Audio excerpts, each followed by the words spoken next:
Hello दोस्तों, कैसे हैं आप सब। आशा करता हूँ बाउंसिंग स्टोरीज़ यूट्यूब चैनल पर अपलोड होने वाले किस्से और कहानियाँ आपको ज़रूर पसंद आ रही होंगी। आज जो कहानी मैं आपके साथ शेयर कर रहा हूँ उसका नाम है तीन मछलियाँ। इस कहानी के अंत में हम आपके साथ इस कहानी से मिलने वाली सीख भी शेयर करेंगे। आशा करता हूँ आपको ये कहानी ज़रूर पसंद आएगी। इस कहानी को अंत तक ध्यान से सुनिए और इस कहानी से मिलने वाली सीख को अपने जीवन में ढालने का प्रयास कीजिए। एक नदी के किनारे उसी नदी से जुड़ा एक बहुत बड़ा जलाशय था। जलाशय में पानी थोड़ा गहरा होता है, इसलिए उसमें काई और मछलियों का सबसे प्रिय भोजन छोटे छोटे पौधे उगते हैं। ऐसे स्थान मछलियों के लिए बहुत अच्छे माने जाते हैं और उनको बहुत रास आते हैं। उस जलाशय में भी नदी से बहुत सी मछलियां आकर रहती थी। अंडे देने के लिए तो सभी मछलियां उस जलाशय में ही आती थीं। वह जलाशय लंबी घास और झाड़ियों द्वारा घिरा होने के कारण आसानी से नज़र नहीं आता था। उस जलाशय में तीन मछलियों का झुंड रहता था। उनके स्वभाव एक दूसरे से बिल्कुल अलग थे। अन्ना नाम की मछली संकट आने के लक्षण मिलते ही संकट टालने का उपाय करने में विश्वास रखती थी। प्रत्यु कहती थी कि संकट आने पर ही उससे बचने का यत्न करो, जबकि तीसरी मछली जिसका नाम यद्दी था, उसका ये सोचना था कि संकट को टालने या उससे बचने की बात ही बेकार है। करने कराने से कुछ नहीं होता, जो किस्मत में लिखा होता है वही होकर रहेगा। एक दिन मछुआरे नदी में मछलियां पकड़कर घर जा रहे थे।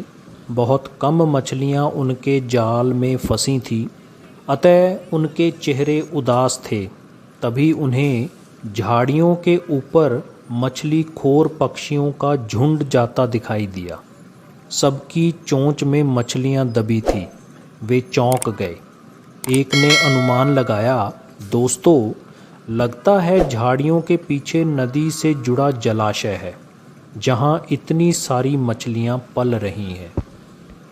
सभी मछुआरे उत्साहित होकर झाड़ियों में से निकलकर जलाशय के किनारे पर आ खड़े हुए और ललचाई नज़रों से मछलियों को देखने लगे। एक मछुआरा बोला, आहा, इस जलाशय में तो मछलियां भरी पड़ी हैं। आज तक हमें इसका पता ही नहीं लगा। यहाँ हमें ढेर सारी मछलियां मिलेंगी। दूसरा बोला। तीसरे मछुआरे ने सुझाव दिया, आज तो शाम घिरने वाली है, कल सुबह ही आकर हम यहाँ जाल डालेंगे। इस प्रकार मछुआरे दूसरे दिन का कार्यक्रम तय करके चले गए। तीनों मछलियों ने मछुआरे की बात सुन ली थी। अन्ना मछली ने कहा, साथियों, तुमने मछुआरे की बात सुन ली। अब हमारा यहाँ रहना खतरे से खाली नहीं है। खतरे की सूचना हमें मिल गई है। समय रहते अपनी जान बचाने का उपाय करना चाहिए। मैं तो अभी ही इस जलाशय को छोड़कर नहर के रास्ते नदी में जा रही हूँ। उसके बाद मछुआरे सुबह आएँ, जाल फेंकें मेरी बला से। तब तक मैं तो बहुत दूर अटखेलियाँ कर रही होंगी।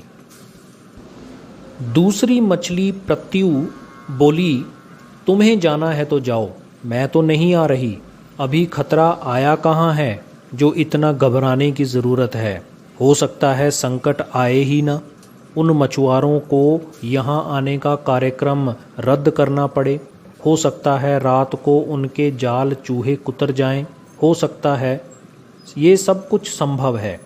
उनकी बस्ती में आग लग जाए, भूचाल आकर उनके गांव को नष्ट कर सकता है, या रात को मूसलाधार वर्षा आ सकती है और बाढ़ में उनका गांव बह सकता है। इसलिए उनका आना निश्चित नहीं है। जब वह आएंगे तब की तब सोचेंगे। हो सकता है कि मैं उनके जाल में ही ना फंसूं। तीसरी मछली यद्दी ने अपनी भाग्यवादी बात कही। भागने से कुछ नहीं होने वाला। मछुआरों को आना है तो वह आएंगे, हमें जाल में फंसना है तो हम फंसेंगे। किस्मत में मरना ही लिखा है तो क्या किया जा सकता है। इस प्रकार अन्ना तो उसी समय वहाँ से चली गई। प्रत्यु और यद्दी जलाशय में ही रही। सुबह हुई तो मछुआरों ने अपने जाल को लेकर जलाशय में फेंकने और मछली पकड़ने का प्रयास शुरू कर दिया। प्रत्यु ने संकट को आया देख लगी जान बचाने के उपाय सोचने। उसका दिमाग तेजी से काम करने लगा। आसपास छिपने के लिए कोई खोखली जगह भी नहीं थी।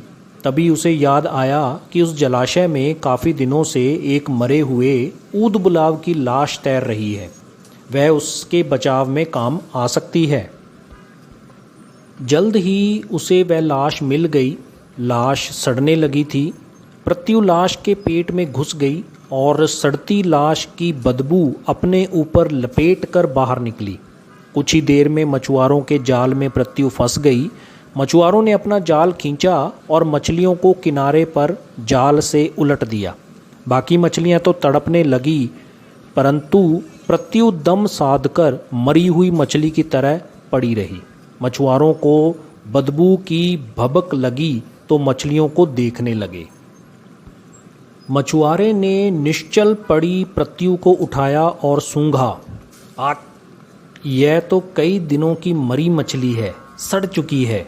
ऐसे बड़बड़ाकर बुरा सा मुंह बनाकर उस मछुआरे ने प्रत्यु को जलाशय में फेंक दिया। प्रत्यु अपनी बुद्धि का प्रयोग कर संकट से बच निकलने में सफल हो गई थी। पानी में गिरते ही उसने गोता लगाया और सुरक्षित गहराई में पहुंचकर जान की खैर मनाई।